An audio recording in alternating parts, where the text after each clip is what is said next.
Mi hija me pidió un favor simple: cuidar a su suegra unos días. La mujer llevaba semanas inconsciente, sedada y sin reaccionar a nada. Tenía el suero conectado y un monitor encendido al lado de la cama, como si viviera suspendida entre dos mundos. «Papá, es solo hasta que regresemos del viaje», me dijo. «Solo es estar pendiente y avisar si algo cambia». Acepté. La segunda noche, mientras revisaba que el suero siguiera bajando como me habían indicado, la mujer abrió los ojos. Me sujetó el brazo con una fuerza que no esperaba y susurró algo tan bajo que casi no lo escuché. «No confíes en tu hija». Respiró con dificultad. Luego completó: «Porque tú eres el siguiente». Antes de continuar, suscríbanse al canal y díganme en los comentarios desde dónde nos están escuchando. Mi nombre es Ernesto Salazar, tengo 68 años y siempre creí que la familia era lo único que no podía fallar. Vivo solo desde hace 4 años, desde que perdí a Carmen. Nuestra casa en Monterrey, esas paredes gruesas y ese patio interior que compramos juntos hace décadas, se quedaron en silencio de golpe cuando ella se fue. No era un silencio tranquilo, era de esos que se meten en el pecho y se quedan ahí. Aprendí a vivir con él. En mi colonia todavía había gente que me conocía. El hombre de la tienda de la esquina me saludaba por mi nombre y en la iglesia siempre encontraba las mismas caras de cada domingo. Eso siempre me dio una especie de calma. La sensación de que, aunque Carmen ya no estuviera, yo seguía perteneciendo a algo. Laura, mi hija, vive en otra parte de la ciudad con su marido Ricardo. Nos vemos menos de lo que quisiera. Desde que se casaron, las visitas fueron espaciándose. Primero cada semana, luego cada 15 días, luego solo en fechas especiales. Y yo lo fui aceptando sin decir nada, porque hay dolores que es mejor no nombrar en voz alta si no quieres que se vuelvan más grandes. Ese martes, ella llegó sin avisar. Escuché el timbre pasadas las 5 de la tarde. Cuando abrí la puerta, su expresión me detuvo antes de que dijera una sola palabra.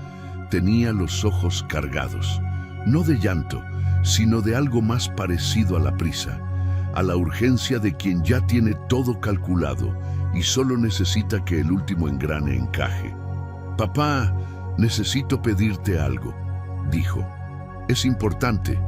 Me explicó que Ricardo y ella tenían que viajar. Un asunto de negocios que no podía postergarse. Vuelos ya comprados, hotel ya reservado, reuniones ya agendadas. Y un problema sin resolver. Su suegra, doña Teresa Méndez, había salido de una clínica privada unos días antes. Seguía inconsciente después del accidente y la habían instalado en su propia casa con equipo médico para continuar los cuidados. Dijo que la habían dado de alta con cuidados domiciliarios porque mantenerla internada más tiempo era demasiado caro y que el equipo se lo había conseguido Ricardo con ayuda de un conocido. «El médico dice que puede pasar semanas sin despertar», me explicó. «Solo necesito que alguien de confianza esté con ella, que vigile el suero, que llame si algo cambia». Le pregunté por qué no contrataban a una enfermera. «Ya hubo una», respondió, y noté algo extraño en su tono. Pero se fue de un día para otro. Dijo que no quería seguir metiéndose en problemas. «Papá, tú eres el único que aceptaría ayudarme sin hacer preguntas. Los médicos dijeron que ella no iba a despertar pronto y solo necesito a alguien que vigile el suero y llame si pasa algo». Esas palabras. El único que aceptaría sin hacer preguntas. Las recibí como quien recibe un abrazo que llevaba tiempo esperando. Las guardé adentro sin examinarlas. Debí haberlas examinado. Me trasladé esa misma tarde a la casa donde tenían instalada a doña Teresa. Era su propia casa, acondicionada con equipo médico rentado. Una cama articulada, un monitor encendido al lado de la cama, un suero conectado a su brazo derecho, un aparato que emitía un pitido suave y constante. Olía a desinfectante y a algo más difícil de nombrar, a encierro, a tiempo detenido. Había una carpeta sobre la mesita con instrucciones básicas, horarios de medicamentos, números de emergencia. Laura me explicó todo con rapidez, con la velocidad de alguien que ya quiere estar en otro lugar. No me presentó a doña Teresa como si fuera una persona. La mencionó como si fuera una tarea pendiente. Antes de irse, me abrazó. Gracias, papá. Sabía que podía contar contigo. Yo la abracé de vuelta, sin saber que ese abrazo cargaba un peso que todavía no alcanzaba a sentir. La primera noche fue tranquila. Doña Teresa no se movió. Su respiración era regular y pareja. El monitor pitaba sin cambios. Yo dormité en el sillón junto a su cama, despertando cada hora para revisar que todo estuviera en orden, que el suero siguiera fluyendo, que nada en la pantalla mostrara una alarma. Me pregunté qué clase de mujer era. Ricardo casi nunca hablaba de ella. Laura tampoco. Solo sabía que era viuda, que vivía sola y que tenía una casa grande en esta misma ciudad. La segunda noche cambió todo. Eran poco más de las 2 de la madrugada cuando me levanté a revisar que el suero siguiera bajando como me habían indicado. Me incliné sobre el soporte metálico con cuidado, revisando que todo siguiera como me lo habían explicado. Entonces sentí la presión en mi brazo. Me congelé. Giré la cabeza despacio. Sus ojos estaban abiertos, no con la mirada perdida que a veces tienen los pacientes cuando reaccionan sin conciencia. No, me estaba mirando directamente, con una concentración que no esperaba de alguien que llevaba semanas sin responder a nada, como si hubiera estado guardando sus fuerzas durante todo ese tiempo para este momento exacto. Me apretó el brazo con más fuerza, acercó sus labios hacia mí y susurró: no confíes en tu hija. El monitor seguía pitando. El ventilador del cuarto zumbaba suave. Todo era igual que un segundo antes, pero algo dentro de mí se rompió en ese momento. Algo que no sabría explicar bien aunque lo intentara. Quise preguntarle qué quería decir, pedirle que se explicara. Decirle que estaba confundida, que era el medicamento, que alguien en ese estado podía decir cosas confusas. Pero antes de que yo pudiera abrir la boca, sus labios se movieron una vez más. Y en un hilo de voz que apenas alcancé a capturar, me dijo lo que ya no pude olvidar. Porque tú eres el siguiente. Sus ojos se cerraron. Su respiración volvió a ser la misma de antes. Regular, pareja, como si nada hubiera ocurrido. Yo me quedé paralizado junto a esa cama con el tubo del suero todavía en la mano, el corazón golpeándome el pecho con una fuerza que no le conocía desde hacía años, y una pregunta instalándose en mi cabeza que no me dejaría dormir el resto de la noche. ¿El siguiente en qué? Uno puede convencerse de casi cualquier cosa cuando tiene miedo de la verdad. Eso fue lo que hice esa madrugada. Me senté en el sillón junto a la cama de doña Teresa, con los ojos abiertos y la mente trabajando a toda velocidad, y me dediqué a construir explicaciones. Que la señora estaba saliendo del estado de sedación de forma irregular, que los medicamentos le producían alucinaciones verbales, que había confundido a Laura con alguien más, que el cerebro, cuando lleva semanas sin funcionar con normalidad, a veces dispara palabras sueltas sin ningún sentido real detrás. Me convencí lo suficiente como para cerrar los ojos, pero no lo suficiente como para dormir. A las 7 de la mañana me levanté, preparé café en la cocina pequeña de la casa y volví junto a ella. Su respiración seguía siendo regular. El monitor marcaba lo mismo de siempre. Nada había cambiado en la superficie, pero yo sí había cambiado. La miraba diferente. Ya no veía solo a una mujer enferma que necesitaba cuidados. La miraba como se mira a alguien que sabe algo que tú no sabes, con una mezcla de respeto y de miedo que no esperaba sentir frente a una persona inconsciente. Pasé la mañana en silencio. Revisé la carpeta de instrucciones varias veces, aunque ya me la sabía de memoria. Caminé por la casa sin un rumbo claro, observando los muebles, las fotografías en las paredes, los pequeños detalles que forman la vida de una persona. Era una casa ordenada, de alguien meticuloso. Había flores secas en un jarrón de cerámica azul. Había libros alineados con cuidado en un estante de madera oscura. Había una fotografía de Ricardo de niño, con los dientes separados y los ojos entrecerrados por el sol, junto a una mujer joven que debía ser ella misma 30 años atrás. Me pregunté qué clase de hijo era Ricardo en realidad. Poco antes del mediodía ocurrió de nuevo. Estaba sentado junto a la cama, leyendo un periódico viejo que encontré sobre la mesita, cuando el sonido del monitor cambió apenas un tono. Levanté los ojos por instinto. Doña Teresa tenía los párpados entreabiertos. En ese momento, yo ni siquiera sabía cómo reaccionar. Me acerqué despacio, sin movimientos bruscos, como quien se acerca a algo frágil que puede romperse si uno respira muy fuerte. Doña Teresa, dije en voz baja. La escucho. Sus labios se movieron. Tardó unos segundos en encontrar las palabras, como si tuviera que buscarlas en un lugar muy profundo. Días antes, susurró. Escuché todo. Le pedí que se tomara su tiempo, que respirara, que no se esforzara más de lo necesario. Ricardo y ella, continuó, con la voz rasposa pero firme. Discutían por dinero, deudas, un plan. Hizo una pausa larga. Su pecho subía y bajaba con esfuerzo. Una frase, dijo. No la olvidé. Cerré el periódico. Me incliné hacia ella.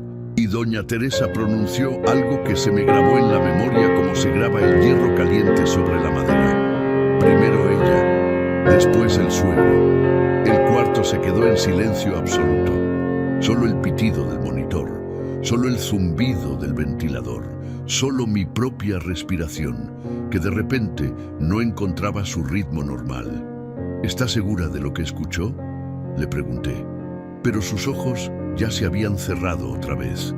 Me quedé sentado sin moverme durante un tiempo que no supe calcular. El café que había dejado sobre la mesita se fue enfriando sin que yo lo tocara. La luz de la tarde empezó a entrar por la ventana y a pintar sombras largas sobre el piso de madera. Primero ella, después el suegro. Ella era doña Teresa, eso era evidente. ¿Y el suegro? El suegro de Ricardo era yo.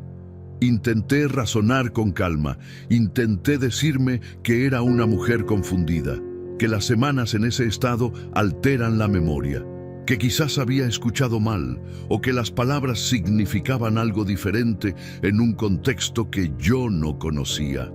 Pero había algo en su voz. Ya no me sonó a delirio, me sonó a recuerdo. A uno de esos recuerdos que una persona repasa en silencio una y otra vez hasta encontrar la forma de decirlo. Me levanté y caminé hasta la ventana. Monterrey estaba ahí afuera, con su ruido de siempre, sus calles anchas, su cielo que a esa hora se volvía de un naranja sucio. Una ciudad que yo conocía de memoria, una ciudad donde creí que nada podía sorprenderme. Me equivoqué. Estaba pensando en llamar a Laura para preguntarle algo, cualquier cosa, solo para escuchar su voz y tratar de detectar si había algo que se me había escapado todos estos años cuando el teléfono sonó. Era ella. Lo miré sonar 3 veces antes de contestar. «Hola, papá», dijo con una voz tranquila, casi demasiado tranquila. «¿Cómo van las cosas por allá?» «Bien», respondí. «Todo en orden». Hubo una pausa breve, solo 2 o 3 segundos. Pero en esos 2 o 3 segundos sentí que me estaban examinando desde el otro lado del teléfono.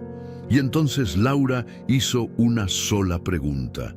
Una pregunta que, en cualquier otra circunstancia, habría sonado completamente normal. ¿Sigue igual? Hay preguntas que parecen inocentes hasta que te das cuenta de que nadie las haría si en verdad lo fueran. Contesté que sí, que doña Teresa seguía igual, que todo estaba tranquilo. Lo dije con la voz más natural que pude construir en ese momento, que no era muy natural, pero aparentemente fue suficiente. Laura se despidió rápido, sin preguntar cómo estaba yo, sin preguntar si necesitaba algo, sin el tono de una hija que extraña a su padre, solo esa pregunta. Y luego el silencio. Dejé el teléfono sobre la mesa y me quedé mirándolo como si fuera a decirme algo más. La noche que siguió a esa llamada casi no pude dormir. Me la pasé dando vueltas en el sillón, escuchando el pitido del monitor, revisando mentalmente cada conversación que había tenido con Laura en los últimos meses, buscando señales que no había sabido leer, momentos donde algo no cuadraba y yo lo había ignorado porque era más fácil ignorarlo que enfrentarlo. Las encontré, más de las que esperaba. Al día siguiente amanecí con una decisión tomada. Si había algo raro en esa casa, yo lo iba a encontrar. Empecé por lo más sencillo. Revisé la carpeta de instrucciones médicas con más cuidado que las veces anteriores. Los horarios estaban anotados con letra apretada, los nombres de los medicamentos escritos a mano. Había 3 frascos junto a la cama, todos etiquetados. Los revisé uno por uno. 2 eran soluciones para el suero.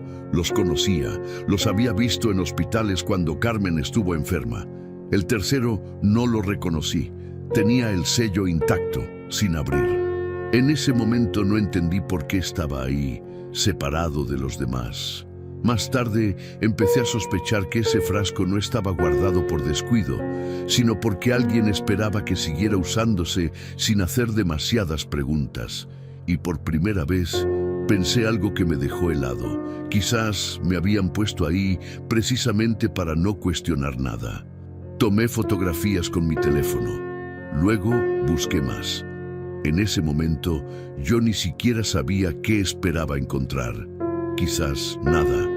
Quizás esperaba encontrar nada y poder decirme que todo era el producto de la imaginación de una mujer enferma y de la mía propia.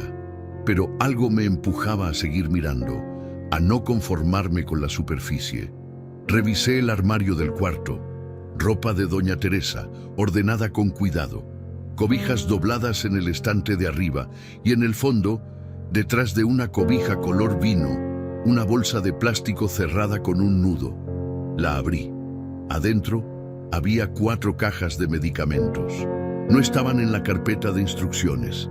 Nadie me había mencionado su existencia. Las saqué con cuidado y las alineé sobre la cama. Las examiné una por una. Los nombres no me decían nada, pero había algo en las dosis, en las advertencias impresas en letras pequeñas al reverso de cada caja, que me generó un malestar que no supe nombrar en ese momento. Tomé fotografías de todo. Esa tarde llamé a Rodrigo. Rodrigo Peña era médico. Llevaba 30 años ejerciendo en Monterrey y era uno de los pocos amigos que me quedaban de los tiempos en que Carmen y yo teníamos una vida social activa. No era especialista en nada relacionado con estados de sedación ni neurología, pero conocía los medicamentos mejor que yo y, más importante, era alguien en quien confiaba sin reservas. Le mandé las fotografías por mensaje. Tardó menos de 20 minutos en llamarme de vuelta. «Ernesto», dijo, y ya en el tono de su voz supe que no eran buenas noticias. «¿De dónde sacaste estas fotos?». Le expliqué la situación lo mejor que pude, la paciente, la casa, los medicamentos escondidos detrás de la cobija. Rodrigo guardó silencio unos segundos. «Ernesto, uno de estos lo conozco bien. Lo usamos en procedimientos hospitalarios para sedación prolongada. No tiene nada que ver con el tratamiento de un paciente en recuperación domiciliaria. Si a esa señora le estuvieron dando esto sin control estricto, era perfectamente posible que la mantuvieran en un estado de sedación profunda durante días. Eso no encaja con una recuperación normal en casa. ¿Estás seguro del primero? Del primero completamente. De los otros te confirmo mañana temprano. Pero Ernesto, con ese solo ya tienes un problema muy serio. Me senté en el borde de la cama. Empecé a sospechar que el accidente no explicaba por sí solo el estado en que la tenían. Y sin embargo había despertado 2 veces, como si su cuerpo estuviera peleando desde adentro contra algo que le impedía salir a la superficie. Colgué el teléfono y me quedé sentado en silencio. Afuera la tarde caía rápido. El cuarto empezaba a llenarse de sombras. El monitor pitaba con su cadencia de siempre, completamente ajeno a todo lo que yo acababa de descubrir. Miré a doña Teresa. Era una mujer a la que, por alguna razón, querían mantenerla sedada, con paciencia, con cuidado de no dejar huellas obvias, con la tranquilidad de quien sabe que nadie va a hacer preguntas incómodas. Me levanté y empecé a caminar por la casa sin un destino claro. Necesitaba moverme. Necesitaba que mi cuerpo hiciera algo mientras mi cabeza procesaba todo. Fue entonces cuando vi la carpeta. Era una carpeta de cartón café con el lomo reforzado. No era algo que alguien hubiera traído. Tenía el polvo de los objetos que llevan tiempo en un mismo lugar.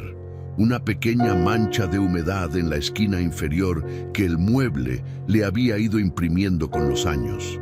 Era la carpeta de doña Teresa. Sus propios documentos en su propio escritorio, donde siempre habían estado. No estaban escondidos como para que nadie los encontrara. Estaban guardados como quien cree que nadie va a mirar con atención. La abrí. Había papeles mezclados, una póliza, copias de avalúos viejos y varias notificaciones de cobro. No era una carpeta ordenada para consulta, parecía más bien un lugar donde Teresa había ido guardando todo lo importante con los años. Pero entre esos papeles encontré algo que reconocí de inmediato. Era la carátula de una póliza de seguro de vida.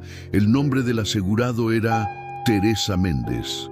Y la suma asegurada, escrita con números claros en el centro de la página, era una cifra que me dejó sin aire. Hay momentos en que la realidad se vuelve demasiado grande para procesarla de pie. Me senté en la silla del escritorio con la carpeta abierta sobre las rodillas y las manos que no terminaban de quedarse quietas. La cifra en esa póliza de seguro de vida no era un número que uno viera todos los días. Era una cantidad que cambiaba conversaciones, que cambiaba decisiones, que cambiaba personas. Seguí revisando los documentos. Lo que fui armando en la siguiente media hora me revolvió el estómago. Doña Teresa era propietaria de su casa en Monterrey, una propiedad grande, bien ubicada, con años de plusvalía acumulada. El avalúo más reciente que encontré entre los papeles la tasaba en 4 millones de pesos. 4 millones de pesos en ladrillos, en metros cuadrados, en historia familiar. Una fortuna para cualquier persona, una fortuna enorme para alguien desesperado. La póliza de seguro de vida sumaba otros 2,5 millones de pesos. El beneficiario designado era Ricardo Méndez. Su hijo. Me recosté en la silla y cerré los ojos un momento. Luego los abrí y seguí leyendo. Entre los documentos había notificaciones.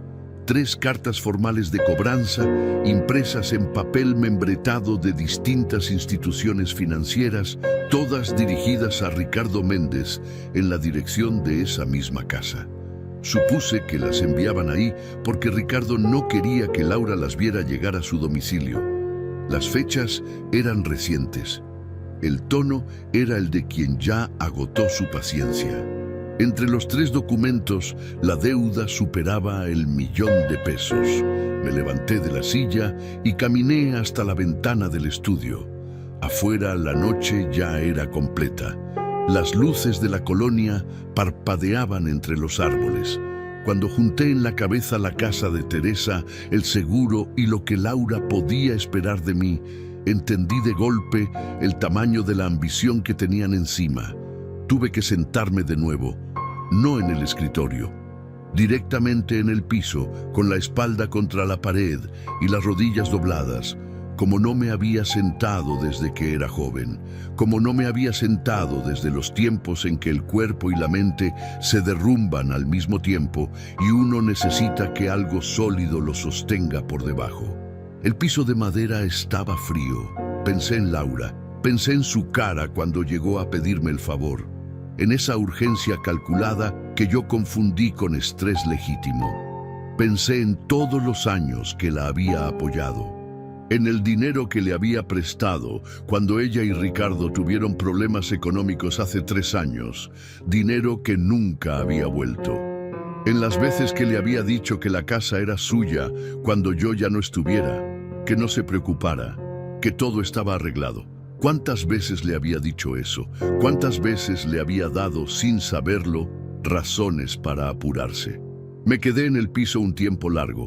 El monitor de doña Teresa pitaba desde el otro cuarto con su ritmo invariable. Afuera un perro ladró una vez y luego se cayó.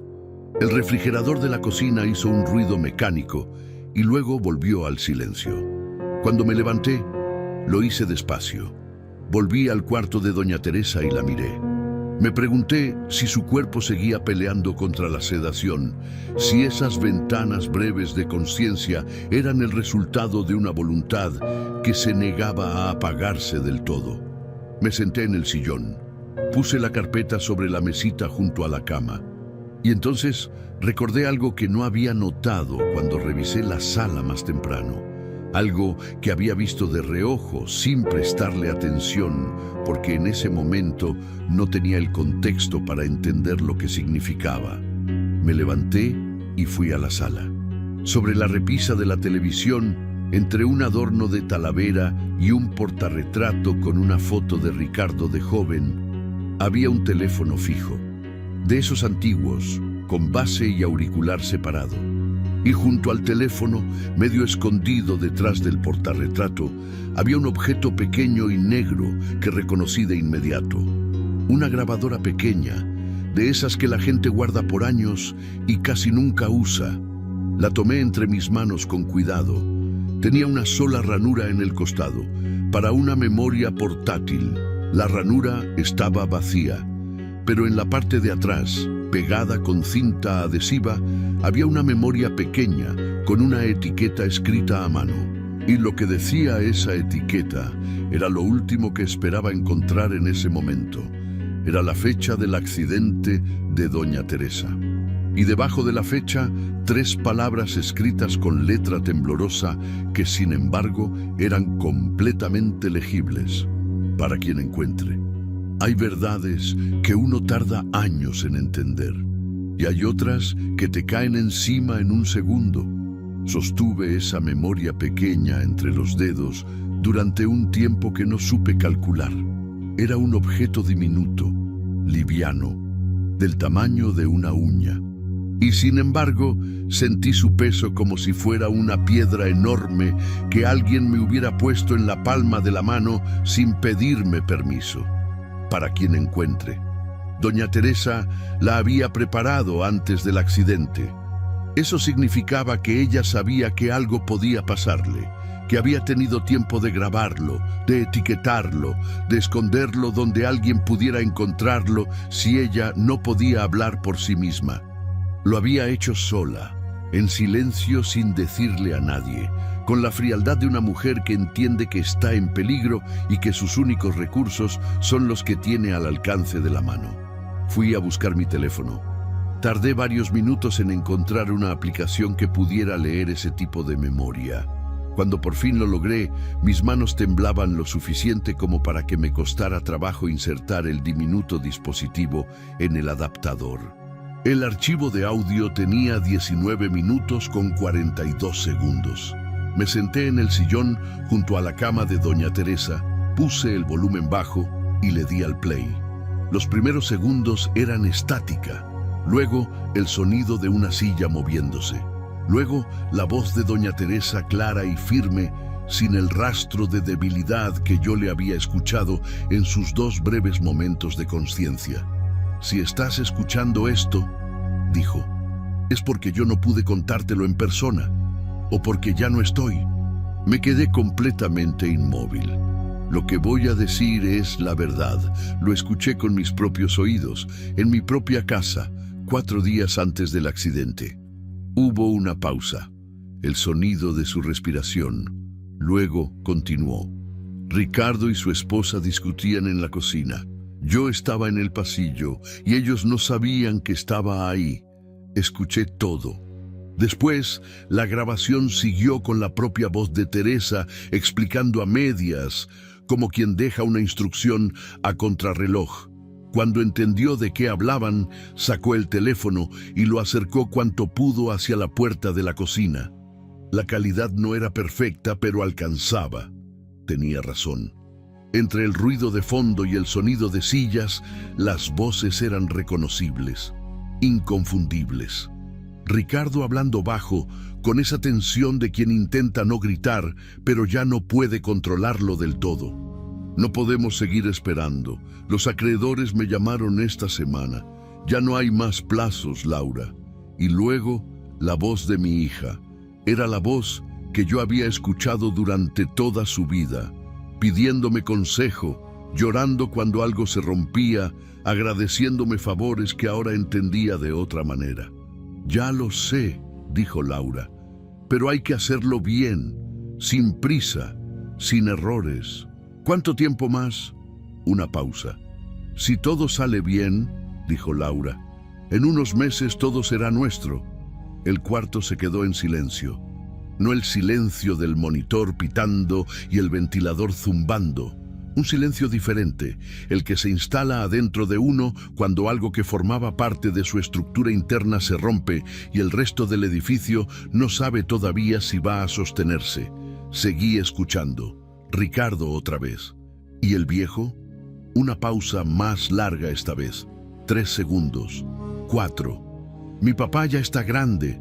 Vive solo y casi no ve a nadie, respondió Laura con una calma que me heló la sangre. Si algún día le pasa algo, todos van a pensar que fue cosa de la edad. Cerré los ojos. Los cerré y me quedé así, con el teléfono en la mano y el audio todavía corriendo, escuchando los sonidos de esa cocina donde mi hija había hablado de mí como si fuera un problema de logística, un detalle a resolver. Una variable dentro de un plan que alguien había diseñado con suficiente frialdad como para que me diera escalofríos. El audio continuó otros minutos. Hacia el final, escuché algo que me obligó a abrir los ojos. Era la voz de Ricardo otra vez, pero ahora estaba hablando por teléfono. Ya no medía el volumen de su propia voz. Ya quedó arreglado lo del coche. No va a quedar ningún rastro. Silencio del otro lado. ¡No!, continuó Ricardo. Cuando eso pase, va a aparecer un accidente cualquiera. Nadie va a preguntar demasiado. El audio se cortó. Me quedé sentado con el teléfono en la mano y los ojos fijos en el techo. El monitor de doña Teresa pitaba a mi lado. Afuera, el viento movía algo en el jardín y el sonido entraba por la ventana entreabierta como un susurro. Pensé en Carmen. Quizás porque cuando la vida se tuerce de una manera que no tiene sentido, uno busca instintivamente a la persona que lo ayudaba a encontrarlo. Carmen siempre supo ver las cosas con claridad cuando yo no podía. ¿Qué me diría ahora? Me diría que dejara de sentarme, que me levantara y actuara antes de que fuera tarde. Me levanté. Fui al baño, me mojé la cara con agua fría. Me miré en el espejo más tiempo del necesario. El hombre que me devolvía la mirada desde el otro lado del vidrio era el mismo de siempre, pero algo en su expresión había cambiado en las últimas horas. Era la cara de alguien que ya sabe y que ya no puede pretender que no sabe. Volví al cuarto de doña Teresa y me senté a su lado. Le tomé la mano. Ya sé lo que pasó, le dije en voz baja. Y no voy a dejar que salgan con la suya. Y fue exactamente en ese momento, como si mis palabras hubieran sido la señal que ella estaba esperando, que doña Teresa abrió los ojos por tercera vez. Esta vez más consciente que en las veces anteriores. Y lo que me dijo cambió todo lo que yo creía saber sobre la noche del accidente. Hay momentos en que uno mira a alguien a los ojos y entiende que lo que está a punto de escuchar va a dividir su vida en dos partes. Sus ojos estaban abiertos y esta vez había algo diferente en ellos. No la urgencia desesperada de las veces anteriores. Esta vez había claridad. Una lucidez tranquila y dolorosa, como la de alguien que ha tenido demasiado tiempo para pensar y ya llegó a sus propias conclusiones. Me incliné hacia ella. «Doña Teresa», dije. Escuché la grabación. Sus labios se movieron. Tardó unos segundos en producir sonido. «Todo», susurró. «¿Escuchó todo?» «Todo», confirmé. Cerró los ojos un momento. Cuando los volvió a abrir, vi algo que no esperaba. No era miedo, era alivio. El alivio enorme y agotado de quien ha estado cargando un secreto sin saber si alguien iba a llegar a tiempo para recibirlo. «El coche», dijo. «Necesito contarle del coche». Le pedí que se tomara su tiempo, que respirara despacio. «Esa noche», comenzó, con la voz rasposa pero continua. «Yo iba a casa de una amiga. Era un trayecto que había hecho cientos de veces. Conozco cada calle. Conozco mi coche mejor que nadie». Hizo una pausa. Su pecho subía y bajaba con esfuerzo. Cuando tomé la bajada hacia el bulevar, frené, o intenté frenar. El pedal se fue hasta el fondo sin resistencia, como si no hubiera nada conectado, como si alguien hubiera cortado algo que debía estar ahí. La miré sin interrumpirla. Alcancé a girar hacia la banqueta para evitar chocar de frente con otro carro. Continuó. Me golpeé contra el poste. El airbag se abrió. Y lo último que recuerdo antes de perder el conocimiento es haber pensado, Ricardo lo hizo. El monitor pitaba. El viento seguía moviendo algo afuera. Yo no me moví. ¿Por qué estaba tan segura?, le pregunté. Porque 2 días antes, dijo, encontré a Ricardo en el garaje. Estaba agachado junto al coche, con las manos metidas por debajo, del lado del conductor. Le pregunté qué hacía y me dijo que revisaba el nivel del aceite. Y lo que estaba haciendo no tenía nada que ver con revisar aceite. Eso lo supe en el acto, lo dejé asentarse. Y porque esa misma noche desaparecieron los papeles, agregó. ¿Qué papeles? Sus dedos se movieron sobre la cobija. Un gesto pequeño, como quien intenta señalar algo que ya no está. El testamento, dijo. Yo tenía un testamento hecho desde hace años. Un documento donde dejaba la casa y mis ahorros repartidos entre Ricardo y 2 sobrinas mías que viven en Guadalajara. Ricardo sabía que no lo heredaba todo. Siempre lo supo y nunca le gustó. ¿Y desapareció? La semana antes del accidente, noté que alguien había revisado el cajón donde lo guardaba. No estaba en el mismo lugar donde yo siempre lo ponía. 3 días después de mi accidente, según me contó una amiga de años que pasó por la casa, ese cajón estaba vacío. Me recargué en el respaldo del sillón. Si ese testamento desaparecía y Teresa moría sin poder defender lo que había dejado escrito, Ricardo quedaba en una posición mucho más cómoda para reclamar la mayor parte de todo. Era exactamente el tipo de ventaja que alguien desesperado por dinero podría querer. La manipulación había sido planificada con una precisión que me revolvía el estómago. Doña Teresa, dije con cuidado, necesito preguntarle algo difícil. Me miró. ¿Sabe que le han estado administrando sedantes para mantenerla sin despertar?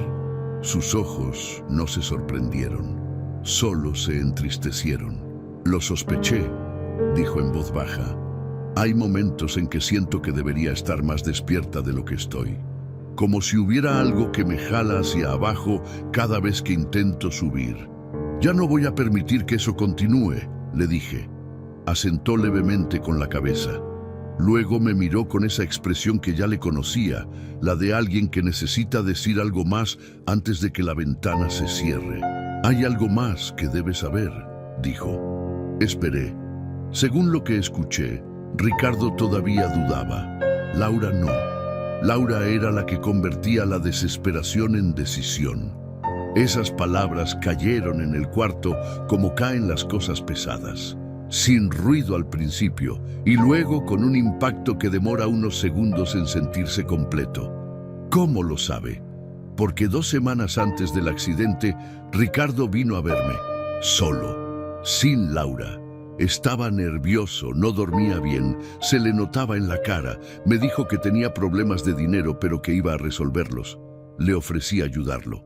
Le dije que podíamos hablar de la herencia, que no tenía que esperar a que yo muriera para recibir apoyo. Su respiración se volvió más lenta por un momento. Cerró los ojos, los volvió a abrir. Me dijo que lo iba a pensar, que necesitaba hablar con Laura primero. Y después de esa conversación, todo cambió. Ricardo cambió. Como si alguien le hubiera apagado algo adentro y encendido otra cosa en su lugar. Laura, siempre Laura. Me levanté y caminé hasta la ventana. Monterrey afuera, oscura y ajena a todo lo que estaba ocurriendo en ese cuarto pequeño. Los acreedores de Ricardo, el testamento desaparecido, los frenos del coche saboteados, los sedantes escondidos detrás de una cobija, y mi hija coordinando todo desde algún hotel de alguna ciudad, a la que viajó para no estar presente cuando las piezas cayeran. Sentí algo que nunca antes había sentido hacia Laura. No era enojo. El enojo lo conocía y esto no se le parecía. Era algo más frío, más profundo. La sensación de que el suelo que uno creía conocer llevaba tiempo siendo otra cosa. Me volteé hacia doña Teresa. ¿Cuándo regresan?, preguntó ella, como si ya supiera la respuesta y solo quisiera confirmarla. Mañana, respondí. Sus ojos procesaron eso en silencio. Entonces, no hay mucho tiempo, dijo. No había mucho tiempo. Tenía razón. Laura y Ricardo regresaban mañana. Regresaban a una casa donde esperaban encontrar a una mujer todavía sedada y a un padre confiado que no había visto nada.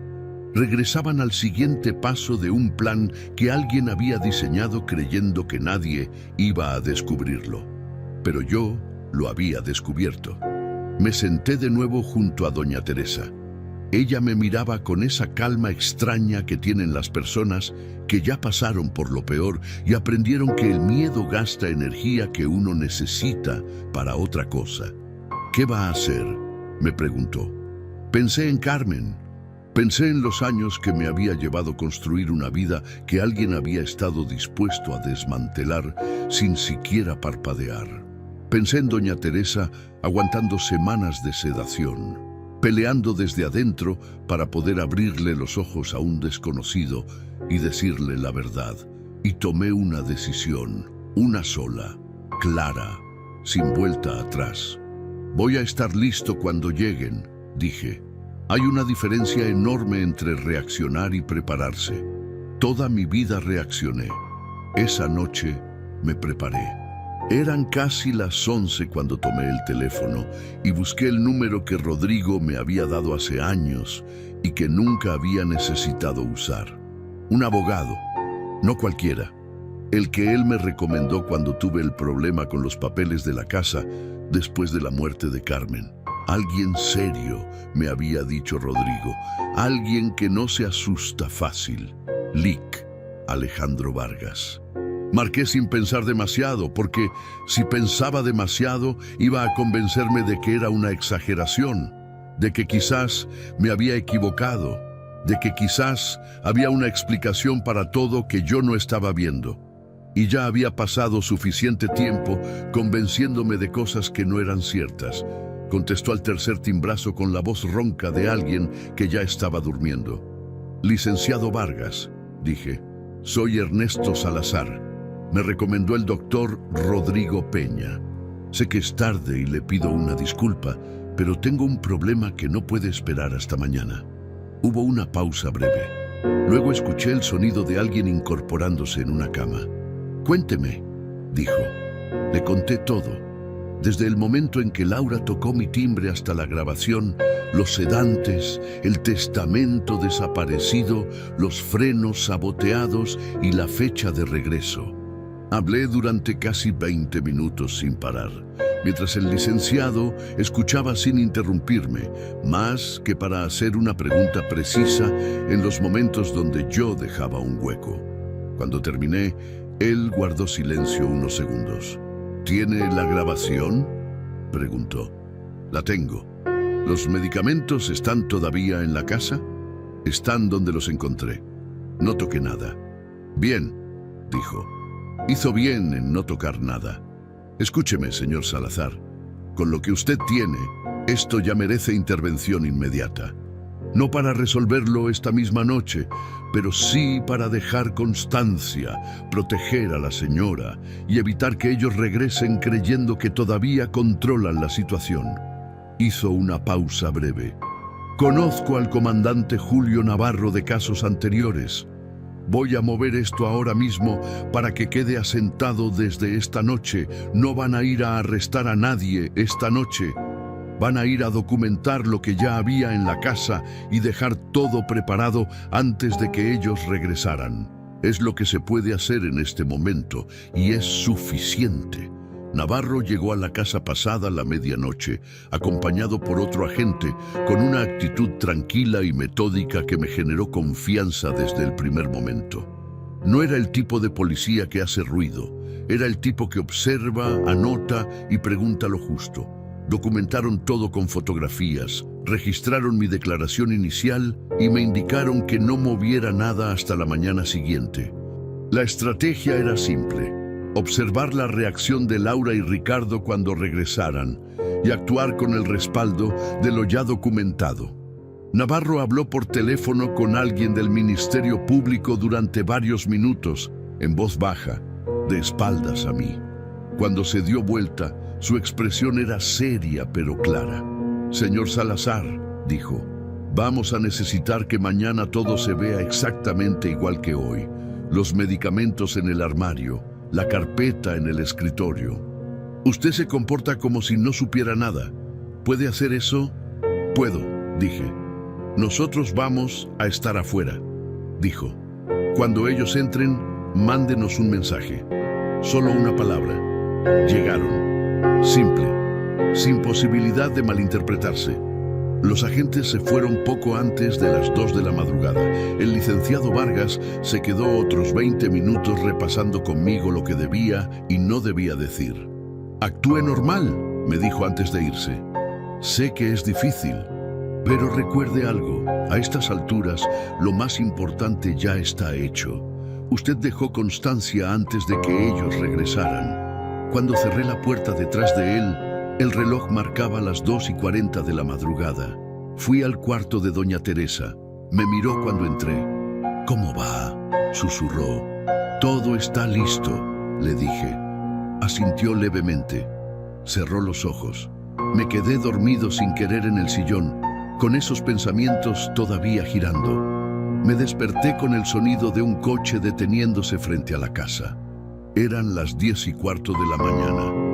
Me levanté, fui al baño, me mojé la cara, me miré en el espejo y me dije en silencio lo que necesitaba escuchar. Luego salí al pasillo y esperé. Escuché la llave en la cerradura. La puerta se abrió. Laura entró primero. Traía una maleta pequeña de ruedas y lentes de sol que todavía no se había quitado. Detrás de ella, Ricardo cargaba una bolsa de mano y miraba el teléfono mientras caminaba. «Papá», dijo Laura y me dio un abrazo breve. «¿Cómo estuvo todo?» «Tranquilo», respondí. «Sin novedades». Ella se separó de mí y miró hacia el pasillo que llevaba al cuarto. «¿Sigue igual?» «Igual», dije. Algo en su expresión se acomodó. Una tensión que se liberaba. Una confirmación que estaba buscando y que yo le estaba dando. Ricardo me saludó con un apretón de mano y una sonrisa que no le llegaba a los ojos. Luego los dos caminaron hacia el cuarto. Yo los seguí despacio. Cuando entraron y vieron a doña Teresa en la cama, con el monitor pitando y el suero conectado, y todo exactamente como ellos esperaban encontrarlo, Ricardo soltó el aire que había estado conteniendo. «¡Qué alivio!», dijo. Saqué el teléfono del bolsillo. Mandé el mensaje, una sola palabra: llegaron. Y luego lo guardé de nuevo y me recargué en el marco de la puerta, mirando a mi hija mirar a esa mujer en la cama con una expresión que yo nunca había visto en ella y que ahora, con todo lo que sabía, podía leer sin ninguna dificultad.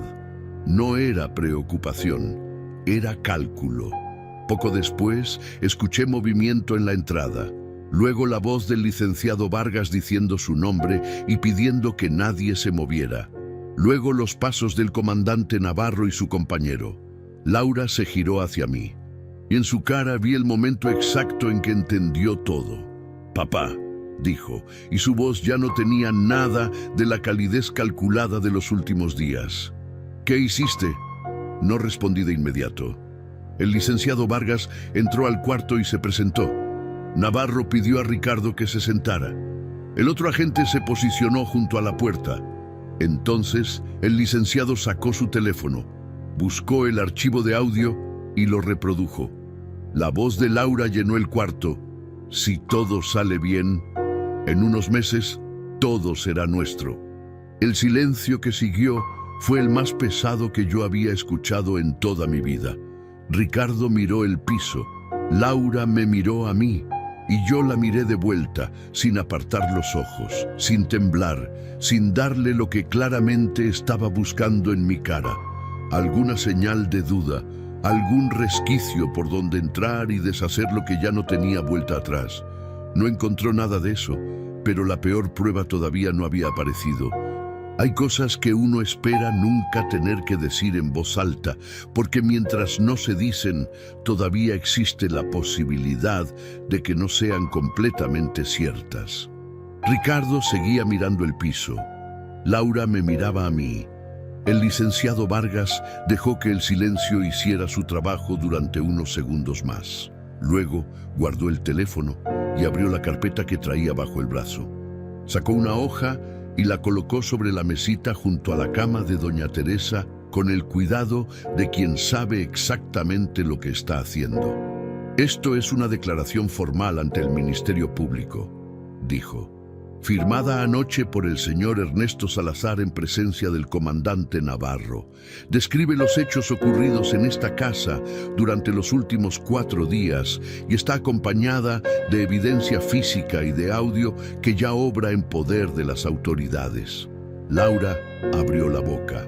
«Yo no he hecho nada», dijo. Su voz era firme, demasiado firme. La voz de alguien que ha ensayado esa frase durante mucho tiempo. «Laura», dijo el licenciado con calma, «hay una grabación con su voz. Hay medicamentos que se estuvieron usando fuera de todo control médico para mantener a esta señora sin despertar. Ya había indicios suficientes de que el vehículo había sido manipulado y eso se iba a incorporar a la investigación. Y hay algo más». Hizo una pausa. «Doña Teresa tiene algo que decir». Todos voltearon hacia la cama. Doña Teresa tenía los ojos abiertos. No sé cuándo había despertado. Quizás llevaba varios minutos consciente, escuchando todo, esperando su momento con la misma paciencia que había demostrado durante semanas. Su mirada recorrió el cuarto despacio. Pasó sobre el comandante Navarro. Pasó sobre el licenciado Vargas. Se detuvo brevemente en mí y en ese instante breve vi algo que no olvidaré. Gratitud pura, sin adornos. Luego su mirada llegó a Ricardo. Su hijo la miró de vuelta. Y en la cara de Ricardo ocurrió algo que yo no esperaba. No fue el enojo de quien es descubierto, no fue el cálculo rápido de quien todavía busca una salida. Fue otra cosa, algo más viejo y más roto, como una pared que lleva tiempo agrietada y finalmente decide caer. «Mamá», dijo, con una voz que ya no se parecía en nada a la de la grabación. Doña Teresa no respondió de inmediato. Respiró despacio, 2 veces, como preparándose. «No recordé todo al principio», dijo finalmente con la voz rasposa pero perfectamente audible. Pero también había dejado otra grabación. No estaba segura de que se escuchara completa, pero sabía que podía servir. Laura se tensó. «No existe ninguna otra grabación», dijo. Laura, respondió doña Teresa mirándola con una calma que era casi sobrenatural. La caja de cerámica azul que está en el estante de la sala tiene un fondo falso. Era un escondite viejo de la casa, de esos que uno deja de mirar precisamente por creer que ya no guardan nada. Luego explicó lo que yo aún no sabía del todo. La primera grabación era del día que los escuchó en la cocina, hecha con el teléfono desde el pasillo. Pero 2 días después los escuchó de nuevo, esta vez en la sala, con su puerta entreabierta. Los escuchó con más claridad. Y Laura dijo algo que la primera vez no había dicho. Esa segunda grabación la hizo con una grabadora pequeña que tenía desde hace años. La guardó en ese escondite viejo porque quería que si algo le pasaba, alguien tuviera las 2 versiones. Para que no quedara ninguna duda. Ricardo cerró los ojos. El comandante Navarro hizo una señal a su compañero que salió del cuarto. Después de revisar la sala, el agente regresó con otra memoria pequeña, parecida a la primera.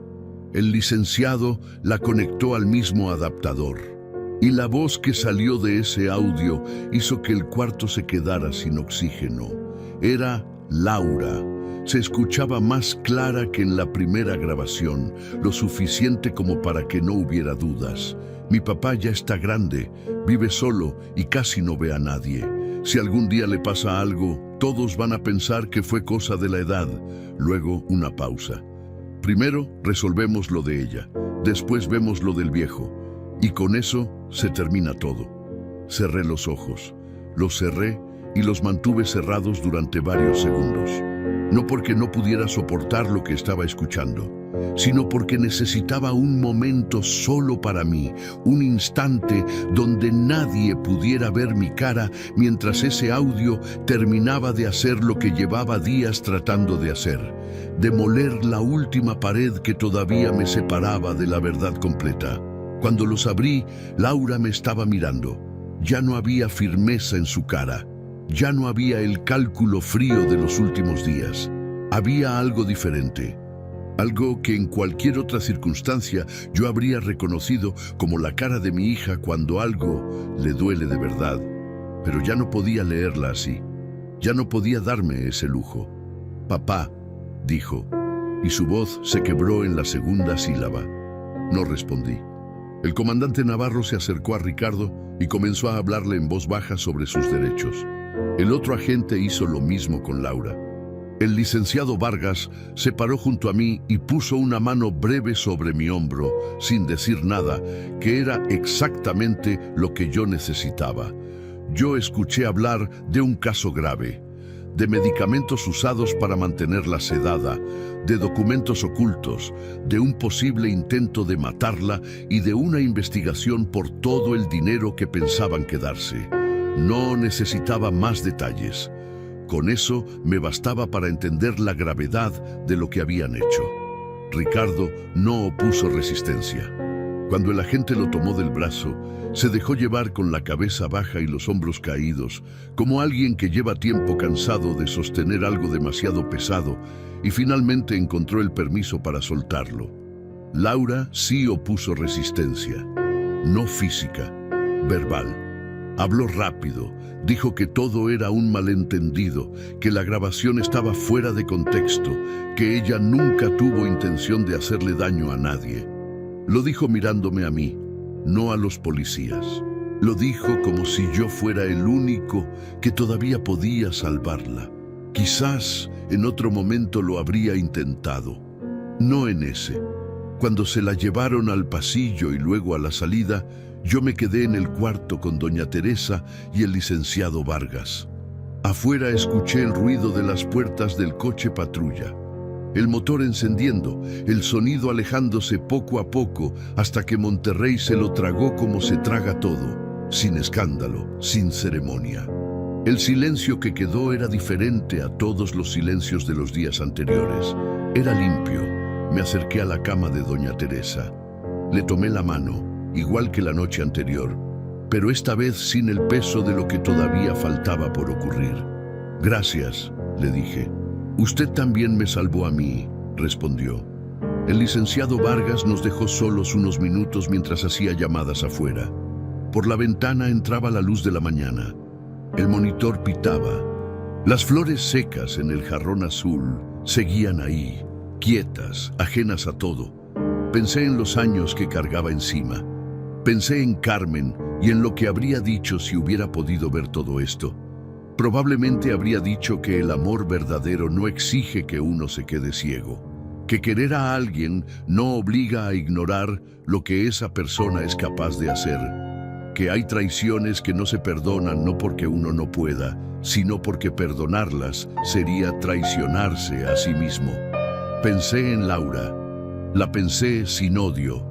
El odio es un lujo que no me podía permitir, porque cuesta demasiada energía, y yo necesitaba lo que me quedaba para otra cosa, para seguir viviendo, para cuidar lo que todavía tenía, para no dejar que lo que había pasado se convirtiera en la definición de todo lo que vino antes. Me equivoqué con ella, y esa equivocación me iba a costar lo que me iba a costar. Pero estaba vivo. Doña Teresa estaba viva. La verdad puede tardar, pero cuando decide salir, ya no hay forma de detenerla. Esa tarde, cuando el licenciado Vargas me acompañó de regreso a mi casa, me detuve en la entrada y miré las paredes viejas, el patio interior, la bugambilia de Carmen que seguía creciendo sin permiso de nadie. Todo seguía en su lugar. Me senté en el sillón del patio, con el sol de la tarde pegándome de lleno en la cara, y dejé que el silencio fuera solo silencio, sin amenaza, sin preguntas, sin el peso de algo que todavía no entendía. Y entendí algo que no voy a olvidar.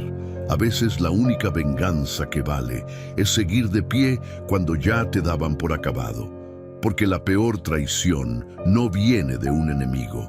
Viene de alguien a quien le abriste la puerta sin imaginar que algún día iba a usar tu confianza para destruirte.